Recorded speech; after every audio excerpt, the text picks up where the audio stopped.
Have you ever heard of toxic positivity or toxic optimism? Bro, what are you talking about, man? I know those words don't seem like they would go together. How can being positive be toxic? How could being optimistic be toxic? If you think about it, there can be times where being positive and having a positive mindset about things can become toxic if you take it to the nth degree. Let's say that your friend is going through something absolutely awful, just the worst thing. They're getting divorced and they broke their leg and their kid just died. Jesus Christ. And you're sitting there like, Well, yeah, but like, you're gonna get the insurance money, and I mean, hey, that divorce settlement, you're injured, so like, you're gonna come out on top, maybe. you're trying to be positive. That is toxic.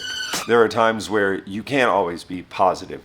You have to be understanding and be like, hey, I feel your pain. I understand that this sucks. I want to help you through it however I can. So if being positive or being optimistic all the time when it's inappropriate to be that can be toxic, that leads into my next topic. We're going to talk about toxic masculinity. Nice. And toxic femininity. Huh? I know the second one is not very talked about, but we are going to set that on the back burner and come back to that. For toxic masculinity, there are traits that we as a society, yes, I said it. we as a society deem to be inherently masculine, like a conqueror attitude, a go-getter attitude, right? Let's do this, Leroy! Right? That's something that is masculine. Being emotionally shut down, being aggressive. There are times where anger and aggression, right? That can be a masculine trait. However, if we take some of those traits and scale them up to their most exaggerated form, they do become toxic. Let's think about it. Sometimes being aggressive is good, right? If you're playing a sport, the other team fumbles the ball, you have to get the ball. You have to be aggressive. You have to go after it. If your boss or your manager is about to overlook you for a promotion and you step up and you say, excuse me, I've been doing XYZ, I've been putting in these hours, I deserve that raise, I deserve the promotion, etc. That can be an example where being aggressive is a good thing. Being a conqueror is a good thing. When you want something, you get it. But can we all agree that there are times where you wanting something does not warrant you going after it and taking it? That is how people get hurt. There's harm being done there when you do that. You may want to date someone, and they may not want to date you, and that's okay. But if you have this mindset of, I'm gonna make them do it, that's my right, that's very masculine of you. And it's also very toxic and very dangerous. Do not do that. So here are examples of how toxic masculinity is a thing. There's nothing wrong with being masculine. There's nothing wrong with masculinity. But when it becomes toxic, which it can, we know that. You're lying to yourself if you say that masculinity can't be toxic, because positivity and optimism can be toxic as well. If you're sitting here saying that it can't be toxic, you are lying to yourself. You're deceiving yourself. Masculinity can be toxic. And when people talk about toxic masculinity, that's what they're talking about. There are plenty of examples of masculinity, very masculine people that are not toxic. First example that comes to mind, Dwayne Johnson, The Rock. No one's out here like, he's a sissy boy, because he's not, but he's also not a dick. He's not an asshole. He's a giant. He's a behemoth of a man, if you will. And he is sweet. He's kind. He's funny, he's charming, he doesn't flash his wealth, he doesn't seem to have a conqueror attitude. He did a little bit when he was doing the whole wrestling thing because it was a character he was playing. Dwayne Johnson, wonderful person. You can be masculine without being toxic. Now that we've established that, we're going to talk about something that I don't believe I've ever heard anyone else talk about, and it's toxic femininity. You tripping, bro? You tripping! You can be offended by that term all you want, but we've already established that any personality trait exaggerated too far is toxic. So, what are some things that we as a society view as being inherently feminine? Well, what about being submissive? That's the woman archetype that we all know. The submissive housewife, okay? And there's nothing inherently wrong with being submissive, with Someone telling you something and you saying, okay, I'm going to do that. There's nothing wrong with that. If you work for someone, if you're an employee, there is a level of submission going into that. You follow the orders that you're given. Again, not bashing that at all. And if you want to be submissive in your relationship or whatever, that's perfectly fine.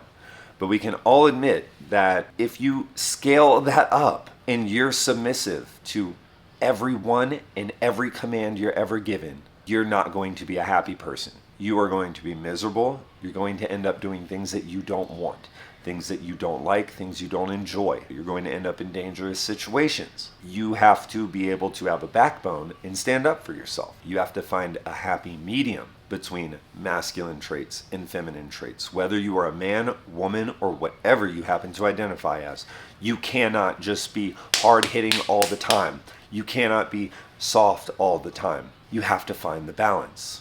Femininity can be toxic. Masculinity can be toxic. Now, here's a question that I'm sure you're wondering by this point, and I don't blame you. Why is toxic femininity not talked about so much? Well, let's say your child has an ingrown toenail, but they also have stage 3 lung cancer.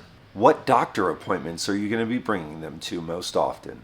The cancer appointments, obviously. It's a much more dangerous problem, right? We're not saying hangnails don't exist. We're not saying hangnails aren't painful. We're not saying my child doesn't have hangnails, right? We're saying my child could die from cancer, so we're going to go to those appointments and schedule doctor's appointments for that, and we're going to seek treatment for that first.